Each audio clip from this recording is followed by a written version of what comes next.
नमस्कार बच्चों, तो कैसे हैं आप सब लोग? बहुत अच्छे होंगे। तो आज मैं एक टॉपिक लेके आया हूँ आपके लिए जिसका नाम है वैलेंसी। ठीक है, मैंने बहुत बच्चों को देखा है, इसमें बहुत बच्चे फंसते हैं वैलेंसी या संयोजकता। अगर आप हिंदी मीडियम से हैं तो भी आपको समझ में आएगा, अगर आप इंग्लिश मीडियम से तो आपको समझ में आएगा ही आएगा। ठीक है, और अगर आप 9th क्लास से हैं तो आपके लिए टॉपिक बहुत ही इंपॉर्टेंट है, क्योंकि 3rd और 4th चैप्टर में ये आपका टॉपिक पूरा आना ही आना है। और अगर आप 10th क्लास से हैं तो भी 3rd और 4th चैप्टर में ये आपका टॉपिक ज़रूर यूज़ होगा। ठीक है, तो चलिए अपना टॉपिक स्टार्ट कर लेते हैं, वैलेंसी या संयोजकता। अब वैलेंसी या संयोजकता होती क्या है? देखो, वैलेंसी जो होती है ना, किसी भी एटम की कंबाइनिंग एबिलिटी को कहा जाता है। ये मैंने इंग्लिश में डेफिनेशन बोल दी। किसी भी एटम की कंबाइनिंग एबिलिटी या कंबाइनिंग कैपेसिटी को, अच्छा किसके साथ कंबाइन होगा? दूसरे एटम के साथ कंबाइन होगा। जैसे हमने एग्जांपल लिया था हाइड्रोजन का। ठीक है, हाइड्रोजन का एग्जांपल लिया था। हाइड्रोजन हमेशा H2 के साथ जुड़ता है, मतलब हाइड्रोजन हमेशा इस फॉर्म में एग्जिस्ट करता है। तो एक हाइड्रोजन का एटम दूसरे हाइड्रोजन के एटम के साथ जुड़ा होगा, तभी तो इसने H2 बनाया। ठीक है, तो ये जिस एबिलिटी की वजह से जुड़ा होगा उसको हम वैलेंसी कहते हैं। तो मैंने क्या बोला? वैलेंसी जो होती है किसी भी एटम की कंबाइनिंग कैपेसिटी होती है। अगर अब मैं इसे हिंदी में बोलूँ तो संयोजकता जो होती है वो एक परमाणु की, मतलब एक परमाणु की संयोजकता, उसकी क्षमता होती है कि वो दूसरे परमाणु के साथ कैसे जुड़ेगा। ठीक है, परमाणु की मतलब किसी और के साथ जुड़ने की क्षमता को क्या कहा जाता है? संयोजकता कहा जाता है। ये आपको हिंदी में भी क्लियर हो गया होगा। तो एग्जांपल लिया हमने, H2 के बारे में पढ़ा था। हाइड्रोजन और हाइड्रोजन किस क्षमता या किस एबिलिटी की वजह से जुड़ते होंगे? मतलब किस एबिलिटी की वजह से जुड़ते होंगे, जिसे हम वैलेंसी या फिर संयोजकता कहते हैं। ये आपको समझ में आ गया होगा। ठीक है, वैलेंसी की जो मेन डेफिनेशन है वो आपको समझ में आ गई होगी। Combining capacity of an atom, या फिर किसी परमाणु की दूसरे परमाणु के साथ जुड़ने की क्षमता। ठीक है, क्या कहा जाता है वैलेंसी को? किसी परमाणु की, मतलब एक परमाणु की क्षमता कि ये दूसरे परमाणु के साथ कैसे जुड़ेगा। Combining capacity of an atom to combine with other atom. ठीक है, एक एटम की मतलब जो आपकी कैपेबिलिटी है या कैपेसिटी है दूसरे एटम के साथ जुड़ने की, उसे वैलेंसी कहा जाता है। वैलेंसी बहुत इजी है, कुछ भी नहीं है इस टॉपिक के अंदर, लेकिन बहुत सारे बच्चे इसमें फंस जाते हैं। कहाँ फंसते हैं वो मैं आपको बताता हूँ। अच्छा, फंसने से पहले अगर आप 10th क्लास में हो तो आपको थोड़ा सा 9th क्लास में जाना पड़ेगा, और अगर आप 9th क्लास में हो तो आपका ही टॉपिक चल रहा है, आप इसको याद रखेंगे। 4th चैप्टर में ये टॉपिक दोबारा आएगा। तो 9th क्लास में हमने नील्स बोर का एक मॉडल पढ़ा था। क्या पढ़ा था? नील्स बोर का एक मॉडल पढ़ा था। वैलेंसी के लिए बहुत ज़रूरी है। ठीक है, नील्स बोर ने हमें बोला था कि एक एटम के अंदर, एक परमाणु के अंदर, ठीक है, नील्स बोर ने अपने मॉडल में कहा था कि एक एटम या एक परमाणु के अंदर न्यूक्लियस के अराउंड, ठीक है, न्यूक्लियस के आसपास कुछ फिक्स्ड ऑर्बिट्स या शेल्स होते हैं। इन्हें शेल्स कहा जाता है। ये इसको भी शेल कहेंगे, ये भी शेल, ये भी शेल, ये भी शेल। ठीक है, तो न्यूक्लियस के आसपास कुछ फिक्स्ड रास्ते होते हैं, कुछ फिक्स्ड पाथ होते हैं, जिन्हें क्या कहा जाता है? शेल्स कहा जाता है। अगर हिंदी में बोलूँ तो हिंदी में इन्हें कक्ष कहते हैं। क्या कहते हैं? कक्ष कहते हैं। नील्स बोर ने बोला था कि ये कक्ष या ये शेल्स 4 तरीके के होते हैं, K, L, M और N। ठीक है, सबके पास अपने अपनी एनर्जीज होती हैं, यानी कि K के पास अपनी ऊर्जा होगी, अपनी एनर्जी होगी, L के पास अपनी ऊर्जा, अपनी एनर्जी, M के पास भी अलग और N के पास भी अलग। ठीक है, तो ये आपको समझ में आया होगा नील्स बोर का। अब इसको समझाने का मोटिव क्या है मेरा? देखो, समझाने का मोटिव ये है कि जब भी आप वैलेंसी निकालेंगे ना, तो आपको एक चीज़ लिखनी पड़ेगी जिसे हम बोलते हैं इलेक्ट्रॉनिक कॉन्फ़िगरेशन, या फिर इलेक्ट्रॉनिक विन्यास बोला जाता है इसे हिंदी में। ठीक है, इलेक्ट्रॉनिक कॉन्फ़िगरेशन लिखी कैसे जाती है? K, L, M, N ऐसे करके लिखते हैं। नील्स बोर ने बोला था कि K के अंदर मैक्सिमम 2 इलेक्ट्रॉन भर सकते हो आप इलेक्ट्रॉनिक कॉन्फ़िगरेशन लिखते टाइम। वैसे तो कैपेसिटी अलग होती है। ठीक है, नील्स बोर ने कहा था K के अंदर कितने लिखेंगे? 2 लिखेंगे, मतलब 2 भर सकते हैं मैक्सिमम। 2 से कम 1 आ सकता है। ठीक है, 1 आ सकता है, लेकिन 2 से ज़्यादा 3 नहीं भर सकते, 4 नहीं भर सकते। एल सेल के अंदर 8 आएंगे, 8 से ज़्यादा नहीं भर सकते, 9 नहीं भर सकते, 10 नहीं भर सकते। 8 से कम भर सकते हो, 4, 5, 3 जो भी है। ठीक है, एम के अंदर भी 8 आएगा। ठीक है, एम में भी आप 8 से ज़्यादा नहीं भर सकते, और एन में भी आप 2 से ज़्यादा नहीं भर सकते। तो बस आपको ये नंबर याद रखना, 2882। क्या याद रखना? 2882 वैलेंसी निकालने के लिए। अब वैलेंसी निकालने के लिए सबसे बेसिक बात है, ठीक है, अच्छा ये तो समझ में आ गया होगा, इसे बोलते हैं इलेक्ट्रॉनिक कॉन्फ़िगरेशन। इलेक्ट्रॉनिक कॉन्फ़िगरेशन या फिर इलेक्ट्रॉनिक विन्यास कहा जाता है इसे। ठीक है, अब ये समझ में आ गया होगा आपको। अब बात करेंगे थोड़ी सी एटॉमिक नंबर के बारे में। एटॉमिक नंबर भी वैलेंसी के हिसाब से बहुत ज़रूरी चीज़ है। एटॉमिक नंबर अगर आपको नहीं आएगा तो आप वैलेंसी नहीं निकाल पाएंगे। एटॉमिक नंबर होता क्या है? परमाणु संख्या होती क्या है? परमाणु संख्या एटॉमिक नंबर को हिंदी में कहा जाता है। ठीक है, एटॉमिक नंबर या परमाणु संख्या क्या होती है? तो हमने 9th क्लास में ही पढ़ा था, या 9th क्लास वालों को ये पढ़ना है कि एक एटम के अंदर जितने इलेक्ट्रॉन्स होते हैं, एक परमाणु के अंदर जितने इलेक्ट्रॉन्स होते हैं, उसे उसकी परमाणु संख्या या फिर एटॉमिक नंबर बोला जाता है। ठीक है, एक एटम के अंदर जितने इलेक्ट्रॉन्स होंगे, एक परमाणु के अंदर जितने इलेक्ट्रॉन्स होंगे, उसे एटॉमिक नंबर या फिर परमाणु संख्या बोलेंगे। सपोज करते हैं जैसे Na, सोडियम के अंदर इलेक्ट्रॉन्स होते हैं 11, तो इसका एटॉमिक नंबर भी कितना हो गया? 11 हो गया। इसकी परमाणु संख्या भी कितनी हो गई? 11 हो गई। ठीक है, तो परमाणु संख्या बहुत ईजी सी चीज़ है। ये आपके 9th क्लास के 4th चैप्टर में एक बड़ा सा टेबल था, उसमें से आपको याद करना होगा। इसके लिए मैं एक ट्रिक, इसकी एक ट्रिक है मेरे पास, उस ट्रिक की मैं आपको वीडियो नेक्स्ट मतलब आगे बना के दे दूंगा, ठीक है। आप वहाँ से इसको बहुत अच्छे से याद कर पाएंगे। चलो आगे देखते हैं कि इनकी वैलेंसी निकाली जैसे कैसे जाती है। अब वैलेंसी निकालने के लिए हमें एटॉमिक नंबर पता होना चाहिए। तो एटॉमिक नंबर जब आपको पता है, पहला स्टेप होगा कि आपको एटॉमिक नंबर पता होना चाहिए, दूसरा स्टेप होगा कि आपको उसकी इलेक्ट्रॉनिक कॉन्फ़िगरेशन लिखनी आनी चाहिए, और तीसरा स्टेप जो मैं आपको बताऊंगा, ठीक है। चलो देखो पहला स्टेप, एग्जांपल किसका लें, एग्जांपल ले लेते हैं मैग्नीशियम का। मैग्नीशियम का एटॉमिक नंबर सबसे पहले क्या होता है, 12 होता है, ठीक है। ये आपको याद रखना है, यानी कि मैग्नीशियम के अंदर कितने इलेक्ट्रॉन्स होते हैं, 12 इलेक्ट्रॉन्स होते हैं। इसकी परमाणु संख्या 12 होती है। कितने इलेक्ट्रॉन्स होते हैं, 12 इलेक्ट्रॉन होते हैं। सबसे पहला स्टेप हमने लिख लिया है, एटॉमिक नंबर या परमाणु संख्या हमने लिख ली है। दूसरा स्टेप होता है KLMN लिखना, यानी कि इलेक्ट्रॉनिक कॉन्फ़िगरेशन या फिर इलेक्ट्रॉनिक विन्यास लिखना। कैसे लिखते हैं, KLMN। कैसे भरते हैं इलेक्ट्रॉन्स को, K के अंदर कितने इलेक्ट्रॉन्स आएंगे, 2 इलेक्ट्रॉन्स आए थे, हमारे पास 12 इलेक्ट्रॉन थे, हमने K को कितने इलेक्ट्रॉन दे दिए, 2 इलेक्ट्रॉन दे दिए, कितने बचे, 10 बचे। L के पास कितने आ सकते हैं, L के पास 8 आ सकते हैं, ठीक है। 10 थे हमारे पास, 10 में से 8 हमने किसको दे दिए, L को दे दिए। M के पास कितने बच गए, 2 बच गए, ठीक है। तो M के अंदर हमने कितने भर दिए, हमारे पास 2 ही बचे थे, तो हमने M को कहा कि यार तू 2 ही ले ले, हमारे पास तो 2 ही हैं, ठीक है। अब N जो था ये खाली रह गया, N को यहाँ पर कुछ भी नहीं मिला, ठीक है। तो ऐसे समय में जब कोई शेल जो है खाली रह जाता है तो उससे पिछले, मतलब ऐसे समझ लो कि आउटर मोस्ट शेल, जब जिस भी सबसे लास्ट शेल के अंदर इलेक्ट्रॉन भरे जाते हैं उसे कहा जाता है आउटर मोस्ट शेल। क्या कहा जाता है, आउटर मोस्ट शेल, या फिर हिंदी में इसे बोलते हैं बाहरी कक्ष। क्या बोलते हैं इसे, बाहरी कक्ष, ठीक है। मैं हिंदी में भी लिख देता हूँ, बाहरी कक्ष, ठीक है। बाहरी कक्ष, सबसे बाहरी कक्ष, जिस भी शेल के अंदर जो सबसे लास्ट शेल होता है जिसमें इलेक्ट्रॉन भरे जाते हैं उसे आउटर मोस्ट शेल या फिर सबसे बाहरी कक्ष कहते हैं। अब एक इंपॉर्टेंट सी बात है, ये बात आप याद रखना, वैलेंस इलेक्ट्रॉन क्या होते हैं, वैलेंस इलेक्ट्रॉन, संयोजक इलेक्ट्रॉन, ठीक है। वैलेंस इलेक्ट्रॉन्स, ये बहुत इंपॉर्टेंट है, ठीक है। पूछा जाता है कि आप मुझे, मतलब आपको एक एटम दे देंगे, उसकी परमाणु संख्या दे देंगे, उसका एटॉमिक नंबर दे देंगे और पूछ लेंगे कि इसके अंदर वैलेंस इलेक्ट्रॉन्स कितने हैं। तो वैलेंस इलेक्ट्रॉन्स और वैलेंसी में डिफरेंस होता है, बात याद रखना, इसको एक साथ मत समझ लेना। संयोजक इलेक्ट्रॉन और संयोजकता में थोड़ा सा डिफरेंस होता है, थोड़ा सा अंतर होता है, वैलेंसी और वैलेंस इलेक्ट्रॉन्स में अंतर होता है। आउटर मोस्ट शेल के अंदर जितने भी इलेक्ट्रॉन्स होंगे, आउटर मोस्ट शेल या बाहरी कक्ष के अंदर जितने भी इलेक्ट्रॉन्स होंगे उनको बोला जाएगा वैलेंस इलेक्ट्रॉन्स, ठीक है। The number of electrons present in outermost shell, ठीक है। बाहरी कक्ष में उपस्थित इलेक्ट्रॉन की संख्या को संयोजक इलेक्ट्रॉन कहा जाता है, ठीक है। ये बात ध्यान रखनी है। चलो जैसे M के अंदर, अब Mg के अंदर कितने वैलेंस इलेक्ट्रॉन्स होंगे, हम बोले तो Mg के अंदर 2 वैलेंस इलेक्ट्रॉन है, क्योंकि सब इसके आउटर मोस्ट शेल में कितने इलेक्ट्रॉन्स आ रहे हैं, कितने इलेक्ट्रॉन्स आ रहे हैं, 2 इलेक्ट्रॉन्स आ रहे हैं। जैसे हम क्लोरीन लेते हैं, क्लोरीन का एटॉमिक नंबर परमाणु संख्या 17 होती है, इलेक्ट्रॉनिक विन्यास या फिर इलेक्ट्रॉनिक कॉन्फ़िगरेशन KLMN 287। भर के देख लो, 2 भरे, 15 बचे, 15 में से 8 भर दिए, 7 बचे, 7 M को मिल गए। अब यहाँ पर आपसे वैलेंस इलेक्ट्रॉन पूछे तो आप कितने बोलोगे कि क्लोरीन के पास 7 वैलेंस इलेक्ट्रॉन्स होते हैं। कितने वैलेंस इलेक्ट्रॉन्स होते हैं, 7। कितने संयोजक इलेक्ट्रॉन है इसके पास, 7 संयोजक इलेक्ट्रॉन है इसके पास। तो आपको बस ये देखना है कि बाहरी कक्ष में कितने इलेक्ट्रॉन्स आ रहे हैं, उसे हम वैलेंस इलेक्ट्रॉन बोलेंगे या फिर संयोजक इलेक्ट्रॉन बोलेंगे। तो ये तो हो गई वैलेंस इलेक्ट्रॉन की बात।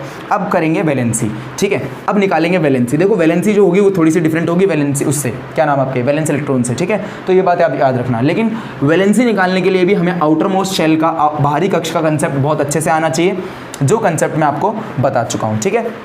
देखो कुछ रूल्स हैं हमारे वैलेंसी निकालने के लिए। क्या है रूल्स हमारे, रूल्स मैं यहाँ लिख देता हूँ, 3 रूल्स हैं हमारे। रूल्स टू फाइंड वैलेंसी, ठीक है। आप लिखेंगे, हिंदी मीडियम में लिखेंगे, संयोजकता निकालने के कुछ नियम, ठीक है। संयोजकता निकालने के कुछ नियम। सबसे पहला नियम ये कहता है कि आउटर मोस्ट शेल, यहाँ हम लिख लेते हैं आउटर मोस्ट शेल के अंदर, चलो मैं ऊपर लिख देता हूँ, number of electrons in outermost shell, ठीक है। मैंने क्या लिखा, number of electron in outermost shell. Outermost shell का कंसेप्ट लगता है, ठीक है। तो बाहरी कक्ष में नंबर ऑफ इलेक्ट्रॉन, इलेक्ट्रॉन की संख्या, सबसे बाहरी कक्ष में इलेक्ट्रॉन की संख्या लिखा जाता है। फिर इधर लिखा जाएगा वैलेंसी। क्या लिखा जाएगा, वैलेंसी लिखा जाएगा। मैंने सही लिखी है, स्पेलिंग बिल्कुल ठीक लिखी है, ठीक है। इसको बोलेंगे वैलेंसी। तो आउटर मोस्ट शेल के अंदर नंबर ऑफ इलेक्ट्रॉन्स, क्या बोल रहा हूँ मैं, आउटर मोस्ट शेल बाहरी कक्ष के अंदर इलेक्ट्रॉन की संख्या अगर 4 से कम होगी, ठीक है, नंबर ऑफ इलेक्ट्रॉन्स अगर 4 से कम होंगे, नंबर ऑफ इलेक्ट्रॉन की संख्या बाहरी कक्ष के अंदर, आउटर मोस्ट शेल के अंदर अगर 4 से कम होगी तो उसकी वैलेंसी नंबर ऑफ इलेक्ट्रॉन के बराबर हो जाएगी।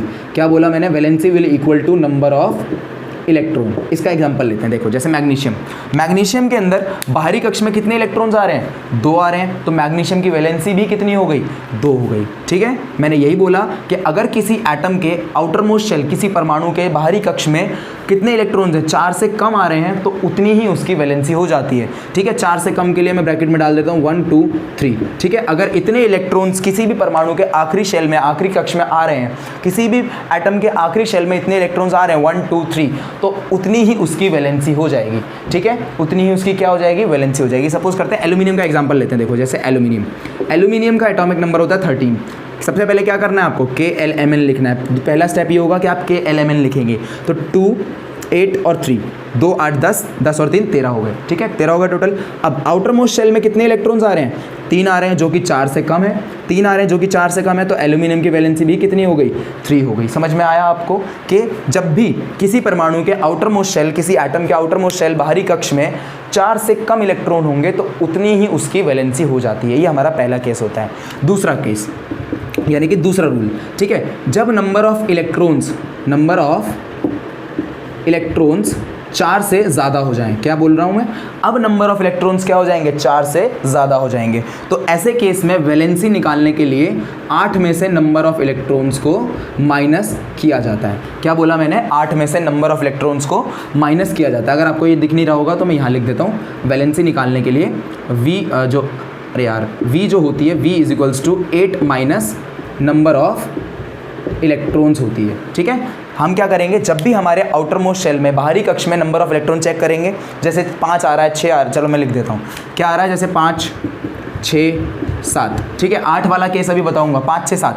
अगर किसी आउटर मोस्ट शेल बाहरी कक्ष में 5 6 7 इलेक्ट्रॉन्स आ रहे हैं, तो उसकी वैलेंसी निकालने के लिए हम उसको 8 में से माइनस कर देंगे। क्यों करते हैं 8 में से माइनस, क्योंकि जब भी ये आते हैं ना, तो वो जो शेल होता है उसके अंदर मैक्सिमम 8 आ सकते हैं उसकी वैलेंसी निकालने के लिए। चलो इतना तो बता दिया मैंने आपको। अब क्या करेंगे, वैलेंसी जब भी नंबर ऑफ इलेक्ट्रॉन 4 से ज़्यादा होंगे आउटर मोस्ट शेल के अंदर, तो हमें 8 में से उसको माइनस कर देना है। इसके भी एग्जाम्पल ले लेते हैं। चलो एग्जाम्पल के ले लेते हैं हम, कौन सा ले, क्लोरीन ले लेते हैं। क्लोरीन का हमने करा था अभी, क्लोरीन और नाइट्रोजन। ठीक है, क्लोरीन और नाइट्रोजन। देखो नाइट्रोजन जो होता है, नाइट्रोजन का एटॉमिक नंबर होता है 7, यानी कि नाइट्रोजन के अंदर कितने इलेक्ट्रॉन्स होते हैं, 7 इलेक्ट्रॉन्स होते हैं। इसकी परमाणु संख्या 7 होती है। सबसे पहला स्टेप KLMN लिखना है। क्या लिखना है, KLMN लिखना है। 2 इलेक्ट्रॉन्स इसके, 5 इलेक्ट्रॉन्स इसके, हो गए 7 दोनों, 2 5 7। आउटर मोस्ट शेल में कितने इलेक्ट्रॉन्स आए भाई, 4 से ज़्यादा आए। कितने आए, 4 से ज़्यादा आए। तो 4 से ज़्यादा आने के लिए valency is 8 minus number of electrons, मतलब 8 माइनस 5, कितनी आ गई वैलेंसी, 3 आ गई। ठीक है, कितनी आ गई संयोजकता इसकी, 3 आ गई। तो नाइट्रोजन की संयोजकता कितनी होती है, 3 होती है। समझ में आया। जब भी आउटर मोस्ट शेल में नंबर ऑफ इलेक्ट्रॉन 4 से ज़्यादा होंगे, 5 6 7 होंगे, तो वैलेंसी निकालने के लिए इन्हीं को हम 8 में से माइनस कर देते हैं। ठीक है, जैसे एक और एग्जांपल लेते हैं क्लोरीन का। क्लोरीन के अंदर 17 होते हैं। हाँ भाई चलो, इलेक्ट्रॉनिक कॉन्फ़िगरेशन, इलेक्ट्रॉनिक विन्यास 2 8 7, 2 8 7 10 7 17 हो गए। ठीक है, अब आउटर मोस्ट शेल में कितने आए, 7 आए। कौन सा केस लगाएंगे, ये वाला केस लगाएंगे। वैलेंसी कैसे निकलेगी, 8 माइनस 7, कितनी हो गई वैलेंसी, 1 हो गई। ठीक है, ये भी हो गया हमारा। तो बहुत इजी है वैलेंसी निकालना, कुछ भी नहीं है, बस आपको एटॉमिक नंबर पता होना चाहिए, परमाणु संख्या पता होनी चाहिए, और ये लिखना आना चाहिए। ठीक है, ये लिखना आना चाहिए, और इन रूल्स के बेस पर आप वैलेंसी को निकाल लेंगे। ठीक है, ये भी हो गया हमारा। अब तीसरा जो रूल है वो मोस्ट इंपॉर्टेंट रूल है। तीसरा रूल ये कहता है कि जब भी नंबर ऑफ इलेक्ट्रॉन्स 4 के बराबर हो जाएंगे, तो उसकी वैलेंसी भी 4 हो जाएगी। क्या हो जाएगी, वैलेंसी भी 4 हो जाएगी। जब भी नंबर ऑफ इलेक्ट्रॉन्स 4 के बराबर होंगे, तो उसकी वैलेंसी भी कितनी होगी, 4 होगी। जैसे कार्बन की बात करते हैं। ठीक है, किसकी बात करते हैं, कार्बन की बात करते हैं। तो कार्बन जो होता है, कार्बन का एटॉमिक नंबर, परमाणु संख्या 6 होती है। इसके अंदर 6 इलेक्ट्रॉन्स होते हैं। इलेक्ट्रॉनिक कॉन्फ़िगरेशन, इलेक्ट्रॉनिक विन्यास लिखेंगे आप 2, 4। आउटर मोस्ट शेल में कितने इलेक्ट्रॉन आ गए, 4 इलेक्ट्रॉन आ गए। तो इसमें हम तीसरा केस लगाएंगे। नंबर ऑफ इलेक्ट्रॉन जब भी 4 होंगे, तो इसकी वैलेंसी कितनी हो गई, 4 हो गई, बात खत्म। ठीक है, यही हमारे कुछ रूल्स होते हैं वैलेंसी के लिए। अब वैलेंसी के लिए अब हमसे पूछा जाता है, यार हम वैलेंसी निकालते क्यों हैं, वैलेंसी से हमें पता क्या चलता है। तो वैलेंसी से हमें ये पता चलता है कि कोई भी एटम, कोई भी परमाणु, संयोजकता से हमें ये पता चलता है कि कोई भी परमाणु या कोई भी एटम कितने इलेक्ट्रॉन्स छोड़ेगा या कितने इलेक्ट्रॉन्स लेगा जुड़ने के लिए। ठीक है, किसी भी दूसरे परमाणु के साथ जुड़ने के लिए वो कितने इलेक्ट्रॉन्स छोड़ेगा या कितने इलेक्ट्रॉन्स लेगा, ये हमें संयोजकता से पता चलता है। अगर नंबर ऑफ इलेक्ट्रॉन 4 से कम होते हैं, अगर नंबर ऑफ इलेक्ट्रॉन 4 चार्ज से कम होते हैं तो वो इलेक्ट्रॉन को छोड़ देता है, किसी और को दे देता है। ज़्यादातर जो मेटल्स होते हैं, जो धातुएं होती हैं आपकी, उनके लास्ट में यही आता है, ठीक है। ज़्यादातर जो धातुएं होती हैं उनके लास्ट में यही आता है, आप याद रखेंगे। और अगर आपके पास नंबर ऑफ इलेक्ट्रॉन 4 से ज़्यादा आ रहे हैं आउटर मोस्ट शेल में, तो वो हमेशा इलेक्ट्रॉन किसी और से लेगा, ठीक है। क्या करेगा? किसी और से इलेक्ट्रॉन वो लेगा। समझ में आया आपको? ठीक है। तो मैंने क्या बताया कि जब भी नंबर ऑफ इलेक्ट्रॉन 4 से कम होंगे आउटर मोस्ट शेल में, तो वो इलेक्ट्रॉन को छोड़ देगा। अगर number of electron outermost shell में 4 से ज़्यादा होंगे तो वो क्या कर लेगा? इलेक्ट्रॉन को किसी से ले लेगा। यही हमें वैलेंसी बताती है कि एक दूसरे परमाणु के साथ जुड़ने के लिए एक परमाणु को कितने इलेक्ट्रॉन लेने होंगे या कितने इलेक्ट्रॉन छोड़ने होंगे, ठीक है। तो वैलेंसी का यही कंसेप्ट है। अब दो इंपॉर्टेंट बात और हैं, मतलब दो इंपॉर्टेंट नहीं, हाँ एक बात तो हो गई कि जब भी आपका outermost shell completely filled होगा, मतलब वैलेंसी के लिए ऐसे बोला होगा K, L, M और N, ठीक है। अगर इसमें कंप्लीटली फिल्ड वो हैं आपके, मतलब कंप्लीटली फिल्ड इलेक्ट्रॉन्स हैं, तो उसकी वैलेंसी जीरो हो जाती है। क्या हो जाती है? वैलेंसी जीरो हो जाती है। अब ये सभी एटम्स जो होते हैं ना यार, देखो सभी परमाणु ये होते हैं, सभी परमाणु चाहते हैं कि हम जो है अपने आउटर मोस्ट शेल को कंप्लीटली फिल्ड रखें, इसीलिए वो किसी और के साथ जुड़ते हैं, ठीक है। क्यों जुड़ते हैं वो किसी और के साथ? क्योंकि सभी परमाणु या सभी एटम्स ये चाहते हैं कि हम अपने आउटर मोस्ट शेल को कंप्लीटली फील्ड रखें, इसीलिए वो दूसरे परमाणुओं के साथ जुड़ते हैं, ठीक है। आदान प्रदान करते हैं इलेक्ट्रॉन्स का या ट्रांसफर ऑफ इलेक्ट्रॉन्स करते हैं। तो वैलेंसी के लिए अगर आपको मान लो कहीं आपके किसी केस में ये आ रहा है 2 और 8, तो देखो यार ये तो 8 से कम ही नहीं है ना, ये तो कंप्लीटली फील्ड है। L में 8 आते हैं, K में 2 आते हैं, तो पूरा का पूरा भरा हुआ है, हमें इसको इलेक्ट्रॉन देने की ज़रूरत ही नहीं है और यहाँ से इलेक्ट्रॉन निकलेंगे भी नहीं। तो ऐसे केस में जो वैलेंसी होती है वो ज़ीरो हो जाती है, ठीक है। तो ये चौथा रूल भी आप लिख सकते हैं कि जब outermost shell completely filled होगा, यानी कि पूर्ण तरह मतलब पूर्ण रूप से भरा हुआ होगा, उस समय जो संयोजकता होगी वो क्या हो जाएगी?